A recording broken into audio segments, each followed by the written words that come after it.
Você já parou para pensar que uma das sensações mais reconfortantes é poder chegar em casa e encontrá-la assim, limpa, organizada, cheirosa, com comida fresquinha pronta no fogão? Em muitos lares brasileiros, limpar a casa, lavar a louça, fazer comida e até mesmo cuidar dos filhos dos patrões são tarefas delegadas a uma categoria de profissionais específica, que ao longo dos séculos precisou lutar muito para ter seus direitos respeitados. Hoje, pelo menos 6 milhões de trabalhadores e trabalhadoras domésticas desempenham essas atividades, a maioria mulheres negras. Mas para muitas delas, essas atividades que naturalmente são mantidas sob o sigilo do lar podem se tornar um pesadelo. Um pequeno cômodo anexo à casa, longe da vista dos patrões e sem nenhum conforto, por décadas, escondeu o abismo histórico das relações sociais e raciais que construíram e sustentaram a sociedade brasileira. O quartinho da empregada, que muitas vezes serve como depósito ou local para guardar a bagunça, é um exemplo disso.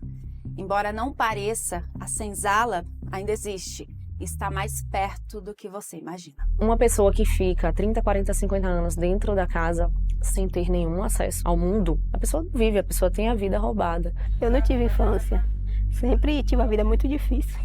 Eu não tive amor de pai, eu não tive amor de mãe. E eu sou filha do mundo. E aquela mulher que lá atrás ela era a escravizada, hoje ela é a empregada doméstica.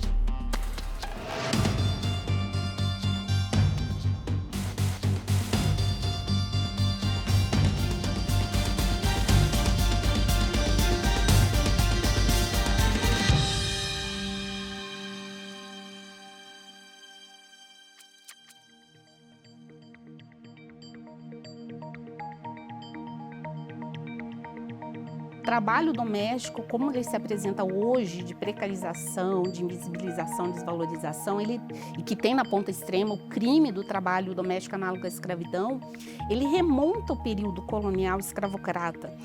Para parte das mulheres negras desse período, eram destinados os espaços de servidão na Casa Grande, com todas as violências cruéis e desumanizadoras por elas vivenciadas. E as condições precárias de trabalho hoje vivenciadas, ainda hoje, por muitas domésticas, elas escancaram essa posição de subhumanidade em que são colocadas.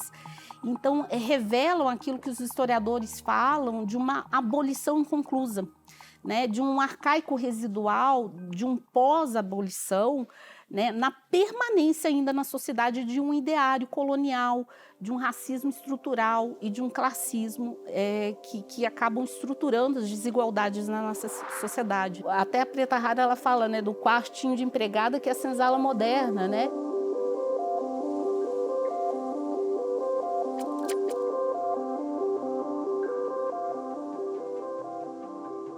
Esse tempo todo eu naquela casa eu sofri demais, muito.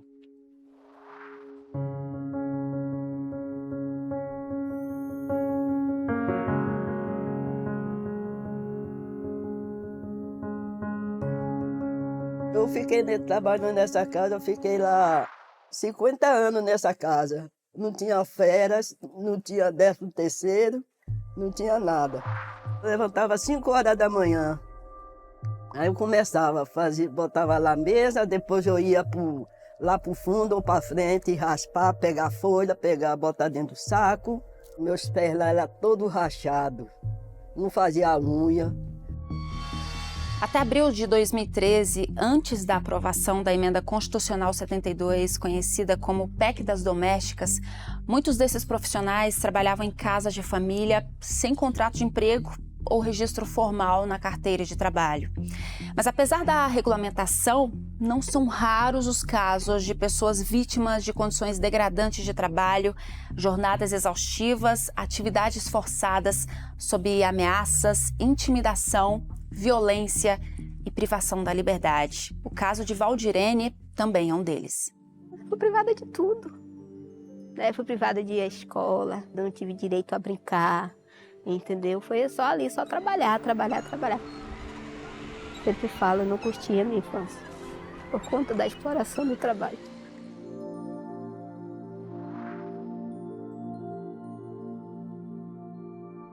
sou do interior, no extremo sul do estado da Bahia.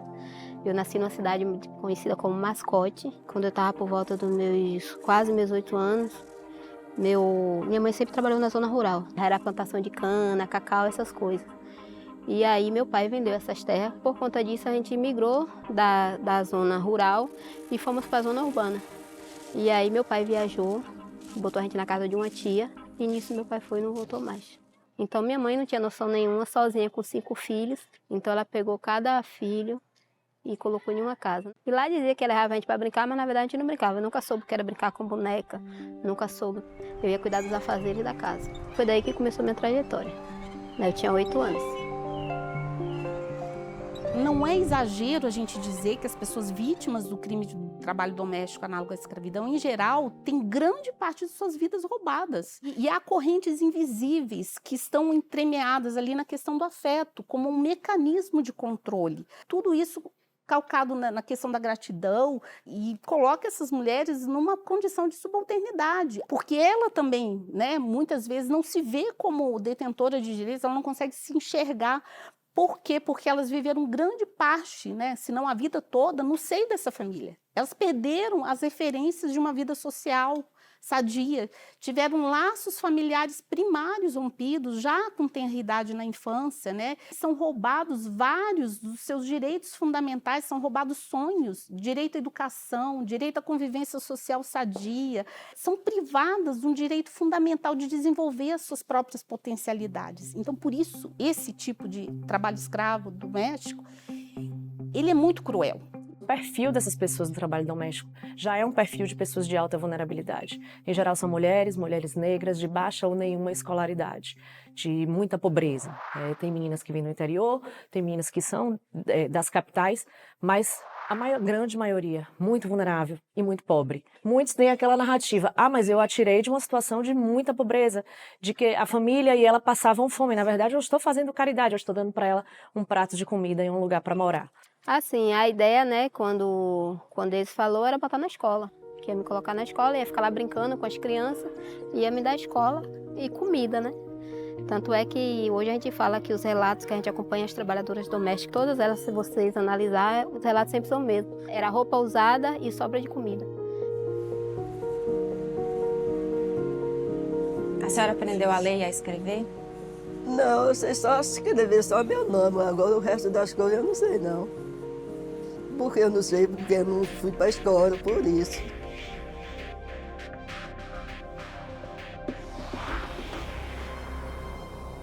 O que a legislação chama de condição análoga à escravidão é um nome ameno para a escravidão contemporânea. É muito duro ouvir essas famílias dizerem que essas mulheres são como se fossem da família. Elas não são como se fossem da família. Elas não querem ser, dessa forma, parte da família, mesmo porque elas não herdam a herança dessas famílias, elas não se sentam à mesa para fazer as refeições com essas famílias.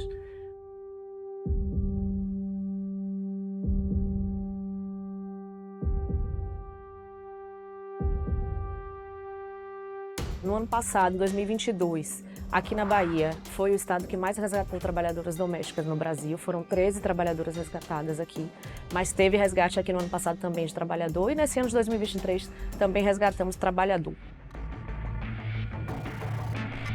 A gente tem uma equipe especializada aqui para atuar nessa atividade, mas também demonstra que, infelizmente, esses casos estão acontecendo muito, e eu sei que não é só aqui na Bahia, é em todo o Brasil. A primeira noção que a gente tem que ter é a responsabilização de que é crime, né? Então a gente não pode entender que trabalho escravo é algo tolerável, trabalho escravo é crime. Como é crime, existe uma responsabilização penal, que inclusive pode gerar cadeia. Existem práticas, inclusive, que encerram até a formação de quadrilha. Você tem um conjunto de ações de várias pessoas para aliciar, para traficar, para explorar o trabalho escravo. Em primeiro lugar, a sociedade não pode fechar os olhos, então a responsabilidade também é nossa. Os canais hoje de combate mais efetivos são da esfera criminal. O próprio Ministério Público Federal atua no tema. O artigo 149 do Código Penal prevê a penalização não só do crime de submissão a condições análogas à escravidão, mas também prevê do próprio aliciamento e do tráfico de pessoas. Há também a responsabilização civil de todos aqueles envolvidos na cadeia, então é a responsabilidade por cadeia. No nosso trabalho nós temos as ações civis públicas, propostas pelo Ministério Público, pelos sindicatos, cobrando não só a vedação da repetição da conduta, como também o chamado dano moral coletivo. Então a responsabilidade hoje ela é forte, ela é intensa e ela é aplicada.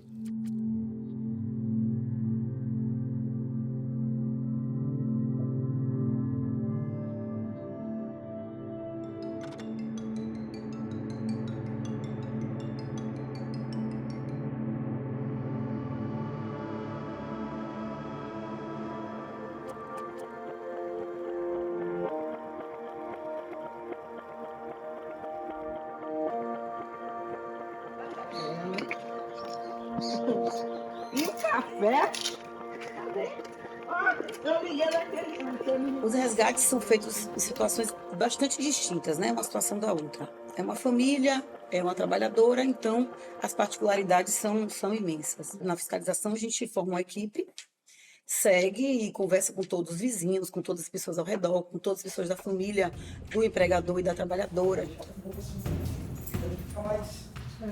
Já conhece as chaves?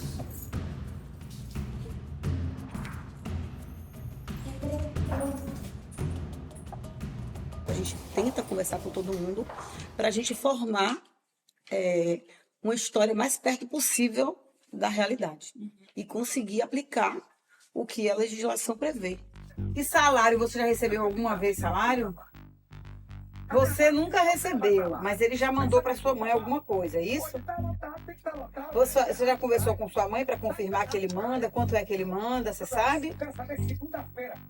Quais violências a senhora sofreu nesses 50 anos de trabalho? Ah, minha filha, estava sentada lá no sofá, aí ela passou. Ela, sua patroa. É. Aí ela passou com a bacia de água, aí ela disse assim, sua nega desgraçada, eu não sei aonde que eu estou, que eu não jogo essa bacia de água na sua cara. Aí eu disse a ela, pode arrumar aqui, eu estou aqui sentada. Aí ela começou a ficar me xingando tudo quanto é nome feio mesmo. Aí foi um dia ela lá, aí ela disse assim, você quer ficar branca? Aí ela falou assim, pega um túnel, enche de leite, aí você fica dentro do túnel várias vezes ali dentro. Eu disse que ela falava. Esse ponto, assim, que é muito comum, que a gente enxerga, né, no trabalho doméstico análogo à escravidão, é a questão do racismo, né? E o racismo em várias formas. O racismo direto, em forma de ofensas diretas, e racismo mesmo, crime de xingamentos, de desconsideração daquela pessoa e discriminação por conta da cor da pele, né, que é esse resquício que a gente carrega, e o próprio racismo estrutural mesmo enquanto sociedade, de normalizar essas condutas, né? Fica muito evidenciado esse racismo que a gente tem na sociedade, um mito da democracia racial. Basta olhar para esses casos a gente perceber que a democracia racial, infelizmente, ainda não foi atingida. Ela começou a me prender dentro do quarto, passou a me deixar com fome, eu vivia era na base da água e do biscoito. Eu terminava de fazer o saveiro da casa, era obrigada a fazer o serviço sobre constante da ameaça. Quando terminava de fazer o serviço, ela me colocava no quarto. Você chegou ao apartamento dela, era térreo, de frente para a rua, mas na parte dos fundos tinha mais ou menos uns 5 andares de altura, tanto é que ela tinha mais ou menos uns 3 andares abaixo, né, que era no subsolo. E aí eu ficava olhando, ficava da janela olhando, que era a única parte que não tinha grade, e ficava procurando a solução para sair dali. Você só via só o barulho dos bambuzais tocando e a madeira que fica ringindo com o vento. E achava que não tinha mais solução. Achava que para mim tudo ali tinha acabado. Infelizmente é realidade a gente encontrar empregadores reincidentes. Aqui na Bahia, por exemplo, nós já resgatamos uma trabalhadora no ano de 2021. E depois, em 2022, nós fiscalizamos aquele prédio, uma fiscalização de rotina, o mesmo prédio, e encontramos uma trabalhadora que foi colocada para substituir aquela que nós resgatamos nas mesmas condições, demonstrando que o empregador não se sentiu incomodado e não se sentiu atingido por ter submetido o trabalhador à condição análoga à escravidão.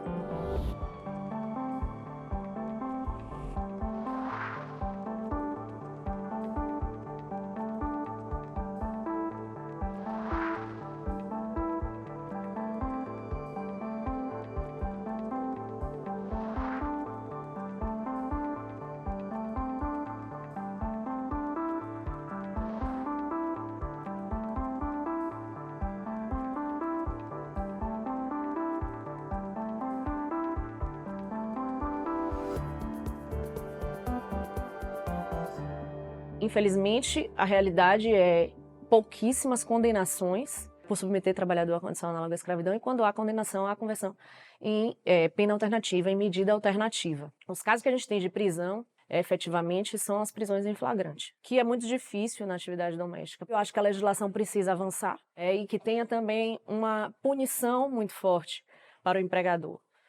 Isso que é importante para a gente erradicar o trabalho em condição análoga à escravidão. O que mais te marcou nesse tempo da sua infância até a sua adolescência ali, você trabalhando como empregada de forma desumana? A violência. Sofri muita violência, inclusive até a violência sexual. Dos próprios patrões? Patrão. Ele dizia que se eu contasse que ia me matar, entendeu? Às vezes ele me agredia fisicamente. Que ele ficava tentando, e às vezes eu chorava. Pra você ter noção, até os meus 16 anos eu ainda fazia xixi na cama. Porque eu tinha medo de ir no banheiro, né, quando ele estava em casa. Aí eu falava assim, eu tô com vontade de comprar uma calça lascada. Aí ela falava assim, quem usa essas calças lascadas é gente ruim, gentalha, que ela falava assim. Calça lascada é calça rasgada que a senhora tá falando. Aí pronto, até que chegou o dia, a menina me ajudou, me levou para comprar uma calça lascada. A senhora usou essa calça? E como é que a senhora se sentiu? Eu senti assim, contente, assim, vamos dizer, se eu olhava assim para minha perna, vamos dizer, aonde eu queria usar nunca eu podia usar uma calça dessa, agora chegou a minha vez. Um processo de uma empregada doméstica que chega para mim, geralmente ele não é um processo só de salário. Ele não é só um processo que busca hora extra, ele não é só um processo de vínculo. Quem são as empregadas domésticas no Brasil? Eu não posso julgar um processo sobre empregada doméstica sem pensar que 92% dos trabalhadores domésticos do Brasil são mulheres. Aí eu não posso deixar de perceber que 70% são trabalhadoras, são mulheres negras. 71% dessas trabalhadoras negras não têm carteira assinada. Então eu não posso jogar e olhar só naquele micro. Eu tenho que ampliar o meu olhar e julgar aquele processo com uma perspectiva de gênero, uma perspectiva de raça.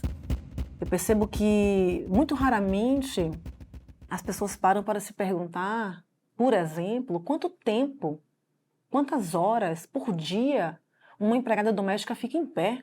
E a pergunta, a reflexão maior que eu quero fazer é: quem são as mulheres que, porventura, vocês ou nós oprimimos para sermos as mulheres que somos? Feministas que somos, para termos o capital social que temos, para trabalharmos fora de casa, porque essas mulheres são negras. E sequer têm os seus direitos trabalhistas efetivamente cumpridos e reconhecidos. A gente fala, né, que as feridas elas cicatrizam, mas deixam marca. E eu tenho marca porque eu sofri muito na minha vida. Trabalho doméstico é profissão, gente, precisa ser valorizado. Há 10 anos, Valdirene conseguiu deixar o quartinho da empregada para viver em uma casa própria com os filhos em um condomínio construído exclusivamente para trabalhadoras domésticas em Salvador. Ela também conseguiu o tão sonhado registro na carteira de trabalho e atualmente faz parte do Sindicato dos Trabalhadores Domésticos do Estado da Bahia. O sindicato ele ensinou a ser a Valdirene que é hoje. Eu aprendi através do convívio social que até então eu não tinha. Eu aprendi a lutar pelos meus direitos. Eu aprendi a dizer, eu só vou se for de carteira assinada. Só vou se a jornada se a carga horária for das 8 horas por dia, das 44 semanais, das 220 mensais. Porque eu aprendi a exigir pelos meus direitos. Quando a senhora conseguiu sair daquela casa, qual o sentimento que veio na senhora? Me deu um alívio, graças a Deus eu saí daquela nhaca ali, daquela casa que eu já sofri demais ali. Agora eu estou fazendo flores, estou indo para o psicólogo também.